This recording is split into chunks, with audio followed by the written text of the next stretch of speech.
to School of English. In this lesson, we're going to talk about prohibition, and also we're going to talk about lack of necessity. Now, let's start with the use of prohibition. In order to express prohibition in English, we use mustn't. It is used to express that something isn't supposed to be carried out. You mustn't move your injured leg.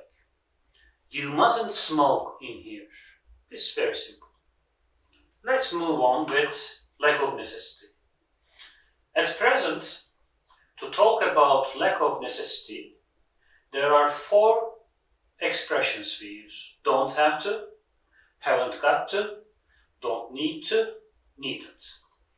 Let's have a look at the examples. You don't have to get up early. It's not necessary. He doesn't need to buy a new car. She hasn't got to apologize. They needn't feel upset. All of them do the same task. You can use them to express lack of necessity in the present time. Now, how about past time? How do we express lack of necessity in the past? Our structure here is needn't have plus past participle, verb 3. Something was not necessary, but was carried out. Be careful. When you use this form, the result is not what is expected. He needn't have bought me a present. We understand that, but he did. You see? And we have another form to express lack of necessity in the past. It's didn't need, followed by verb 1, or with the same meaning. Didn't have to, again followed by verb 1. It means something was not necessary, and therefore it didn't take place. You see? Here, you say that something wasn't necessary, but it took place.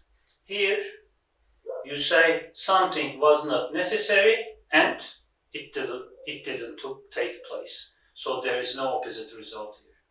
I didn't need to write a long composition because the teacher asked for a short one. For these 2 structures, we have another option here. We can use them to mean that something was not necessary, but we don't know whether it was actually carried out or not. It means we don't know the result. Let's have a look at the example. She didn't need to come back. It was not necessary to come back, but we don't know if she really did or not. So we can either mean something was not necessary, and so it didn't take place. And we can also mean something was not necessary, but we don't know the result, whether it was actually carried out or not. Okay, that's all for lack of necessity. Thanks for watching.